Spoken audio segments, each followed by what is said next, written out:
In the past, I may have said that Tudor hardly, if ever, does anything interesting or daring. The release of the FXD Alinghi Red Bull watches is definitely interesting, and that begs the question, if I end up concluding that I don't like them, am I a hypocrite? Less than 48 hours after Omega launched their 75th anniversary Seamaster Celebration watches, Tudor released two watches, a time only and a chronograph, all in the Pelagos FXD line in partnership with the Alinghi Red Bull yacht racing team. Carbon, fixed lugs, special straps, color choices. Let's dive in. The base time-only watch is a 42mm watch in a black carbon composite case. It's got 52mm lug to lug and a lug width, albeit with fixed lugs, of 22mm. The thickness is 12.7mm. The bezel is ceramic black with a fully gradated bezel in the signature FXD style. The dial is a deep, deep blue, which matches the blue used on the Alinghi Racer. The seconds hands is red, and the Pelagos name is also red in a color again matched to the colors of the Alinghi Red Bull Racers. The pushers are titanium on the chrono, as is the crown on the base model. The bezel insert is also surrounded by a titanium edge. The chrono is a bit thicker and 1mm larger. It has pump pushers and a date window at 6 o'clock. Thematically, the two watches are very similar. In the base model, you get 70 hours power reserve, cost certified movement, and 200 meters of water resistance. The watch is a chunk cheaper than the original FXD, and overall, in taking in features, specifications, finishing levels, and all that stuff, you are getting a lot of watch for your money. The question is, just because it has a good movement and is well put together, is it worth buying? The short answer to that question is, of course, as always, if you like it, then yes, end of story, go buy it. However, like fine wines, sometimes overanalyzing something is actually worth the effort. The first thing we have to consider with this watch is yachts and partnerships. Yachts and watches are a bit of a cliche. Whether it's a luxury like a Panerai Luna Rossa, an IWC Yacht Club, or more extreme like a Ulysse Nardin, a Bremont, or a Titanium Yachtmaster, watch brands love connecting themselves with the nautical life and yachting. It makes sense that watches and yacht racing converge on each other. These performance watches don't have engines. These performance yachts don't have engines. They are fundamentally mechanical in the same way that watches that are not quartz are mechanical. There's no battery, there's no fuel, there's just the sail, which is the rotor of the yacht. The yacht's a racer, put together for a specific purpose, designed down to the minutest level to exact that absolute most performance out of its design in the harshest of conditions. It's the tool watch of the ocean. Consequently, to me, a partnership between Tudor and some yacht racing team is not a totally unreasonable proposition. Yeah, it's a huge marketing cliche, but I'm okay with it simply because everybody kind of does it and it makes sense. So Tudor makes it past the first hurdle for me in terms of this collaboration. The second one, though, is harder because this is down to how you interpret the connection and how you implement this collaboration. Me being a slightly, sometimes cynical man, I may say something hyperbolic like all sports partnership watches look the same. After all, partnerships with yacht races, Formula One, motorcycles, speed, high performance all come with some fairly predictable tropes. First of all, you're going to see titanium, ceramic, or carbon because these materials signal speed, lightweight, toughness. Second, your watch is going to be black because black, according to marketing, is badass. Finally, you need a dash of color somewhere on the dial to signal edginess and coolness to make your watch distinctive. Don't believe me? Panerai Submersible Brabus, carbon, black, red accents. IWC, Pilot Chrono Top Gun, ceramic, black, red accents. Tag Heuer Flyback Monza, carbon, black, red and blue accents. Ulysse Nardin Ocean Race, titanium with DLC coating, blue or green accents. Not all collabs for speed follow these tropes, but it's not uncommon at all, is my point. So you could hopefully forgive me for being a bit of a cynic because there are a lot of watches that follow this design trap. The Tudor. Carbon composite case, like the boat. Check number one on the tropes, but you can argue that it makes sense. The boat is, after all, partially carbon, so the connection isn't totally out of thin air and connects directly with the boat that it's partnering with. I'm okay with it. Good. Second, black case and bezel with titanium edge. Trope number two is check on the box. Original it may not be, but it still looks good. The deep matted blue dial from the yacht. Okay, that's actually new and unusual. Pure black would have been the most predictable option, and they don't do it. Tudor follows the color scheme of the yacht they have the partnership with. They're doing something different, and to be fair, a lot of people would likely have preferred black on black. So there's a risky choice going on there. The red accents second hand and subdials on the chrono, and we have full bingo on the top 3 tropes. But still, they're tropes for a reason. All in all, these watches look pretty good, especially against that deep matte blue dial. But then, the Red Bull Alinghi text on the rehaut. What's wrong with it? Because there's something wrong with it. Well, let's look at collabs that work. The Oris Kermit works. It just works. Most, if not all, of the Omega Snoopy watches work. The Omega Tintin, the Omega No Time to Die. I'm using a lot of Omega examples, but Omega is usually pretty good at this in my opinion. All those implementations work exceptionally well. There's a lot that goes into it, but a large part of these designs working is this. They show, not tell. Oris doesn't write the Muppets on the dial to remind us of the collaboration. Omega's best Bond watches are not the ones that have 007 written on the dial.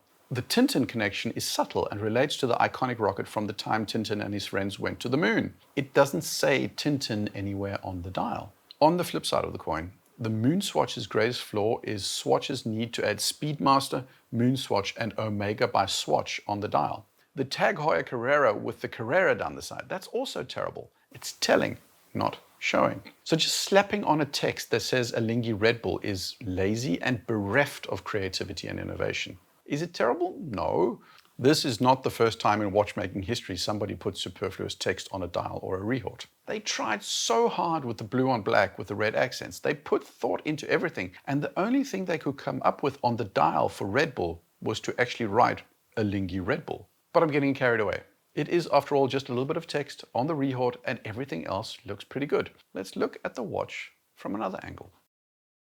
ID Guy is not paying me to say this, but he has the best reviews of the original FXD anywhere on the internet. He says a lot, but boiling it down as much as possible, his love for that watch comes down to the fact that the original watch is entirely built, purpose-built, to an exacting, unique specification for a very, very specific use case. It's a skin diver for special forces that have a mission. The fixed bars are there for a reason. The watch has no reflective surfaces for a reason. The 200-meter water resistance over the original Pelagos depth rating is also there for a reason. Everything about the FXD is intentional, purposeful. That watch, although I never particularly cared so much for the blue myself, from an aesthetic perspective, is just so honest and deliberate in its design. What did Tudor do with the Alinghi? They took the watch from the unique Marine Nationale partnership, chucked it in the bin, and repurposed the base design for the Alinghi Racer. They kept the fixed bars, but slapped together another colorway with a different material, and now it's good enough to be called a Yachtracer. This watch won't be original enough to convince many that it was purpose-built for Alinghi. To many, it will feel like the marketing department went down to the watch guys and said, "Hey guys, we have this partnership with Alinghi. Could you put together something in black, blue, and red?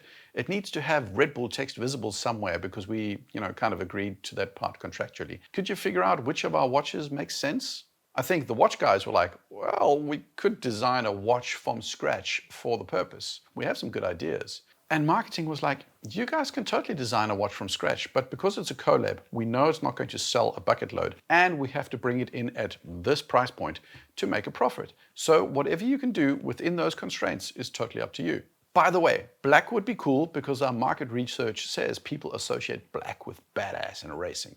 The reality from there is there's no way a watch is being built from scratch. It's going to be a question of figuring out which existing model is easiest to repurpose and can most successfully be sold without diluting the original watch's target demographic. The black bays are out of the question. The Pelagos was likely too expensive, so they chose the FXD, which was niche already. It'll piss off the FXD lovers, but there just aren't that many of those. Now, whether or not it actually went down the way I described it, I don't know. I haven't got insider information, but these collabs have a lot of constraints. So you're typically not going to see a totally new watch, but rather a repurposed existing one. The mistake, though, with using the FXD is that its original story is so authentic, so honest, so real. It feels like a military tool that they just happen to sell to regular people. To some, this will make them feel that not only the FXD is suddenly not authentic, and neither will this Alinghi. Watch enthusiasts are a fickle bunch and we care about weird things. The broader public could likely care less, but the fact is that the FXD is not the watch in Tudor's range that appeals to the broadest public. It's one of the most collector-focused, enthusiast-focused of all Tudor's current watches.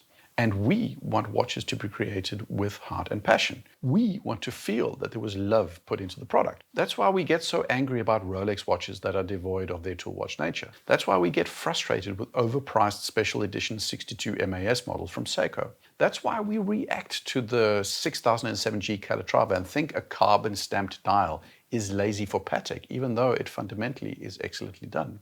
The original FXD was so honest, so real, and then they just go and say, well, we can use it for this as well. This use of the FXD evolution potentially robs many of us of this feeling of authenticity, of honesty, of realness. But this is where we back away again and look at it from yet another angle. Does it look good? You know what? Deep, dark, matte blue on black bezel with black case. It looks good. The red accents, sexy. There's no doubt in my mind to me that a pure black dial with white-only markers, no red accents, would be 1,000,000 times more popular with the broader public. I personally would definitely have preferred an all-black version, more versatile, better with straps, but I definitely also would have knocked Tudor for being bland and interesting, safe if they had done that. We could rightly have said to Tudor, you done and did another boring interpretation, but they didn't. They kept the blue and the red accents. They stuck with fixed lugs that are not to everyone's tastes. They tried to put something more distinctive together, and overall it's a very nice package. It has only one weakness though that detracts from the overall aesthetic of the watch, and that one is, of course, as I've said, the Red Bull text. It sucks. It ruins the count on the chronograph, and it's just lazy. I debated with myself whether the contrast was wrong and whether it needed more black, but I ended up concluding that they made the right choice. In the metal, it lightens the watch just that tad and gives it some visual contrast that an all-black case and crown wouldn't. Fixed lugs are not for everybody, but that's a deliberate engineering and functionality choice that can be defended. The lug-to-lug is on the larger side, but aesthetically it has the size it should have, and overall it looks good. So you can't really fault a 42mm watch with being the size it is. So yeah, a smaller size and black on black without the text would probably be the sum of most demands that people would level towards this watch, but that would have been a boring watch. The only real thing is the Rehard text. That's not much in the grander scheme of things. And there we are, the FXD Alinghi. Judging the watch purely on the aesthetics, it's pretty good. My favorite is actually the larger chrono. Neither watch is perfect, but overall they are really badass. They are black and blue and not bland or middle of the road. It has the carbon, it has the black, it has the accents, it has the size, it has the fixed lugs. It's going to be niche for sure. This is not for the masses, but it's the edgy alternative that I think Tudor needed to have in its catalog. Overall, if aesthetics are everything for you and it speaks to you, then you stop here, go down and try it out. But if you're one of those people that has strong opinions about partnerships and collabs, if you've seen a ton of watches in that space and you get that visceral reaction to that minor detail that is the Alinghi Red Bull text, and you just can't stop thinking, is that the best they could come up with? Another carbon black model with color accents? Then you're going to hate this watch with a passion. And if you're the person that felt Tudor was keeping it real with the FXD Marine Nationale, that Tudor had gone out of their way to produce something entirely designed for purpose, a totally distilled, clean, authentic piece of functional equipment, and now see that vision repurposed as a boat watch, well, then you're going to be disappointed too. Authenticity, honesty, purposefulness will be a part of the buying decision, and for these individuals, this FXD Alinghi will just feel wrong, fake, dishonest even. For some, watches are purely aesthetic. For others, there's more to it. One is not better than the other. People just assign different criteria to their decisions. This is where the enthusiast and the normal people part their ways. These are the differences that mean something to us. We care about whether a dive bezel has a red dot at 12 o'clock or not. We assign meaning to drilled lugs. We can go on about ceramic versus steel bezel inserts. Tudor can't win with this tough of a crowd. To me, though, I like it and I don't. It's interesting. And it isn't. It's original, and it's not. It's polarizing, and I kind of like it for that very reason. What do you think? Let me know in the comments. As always, like, subscribe. Cheers.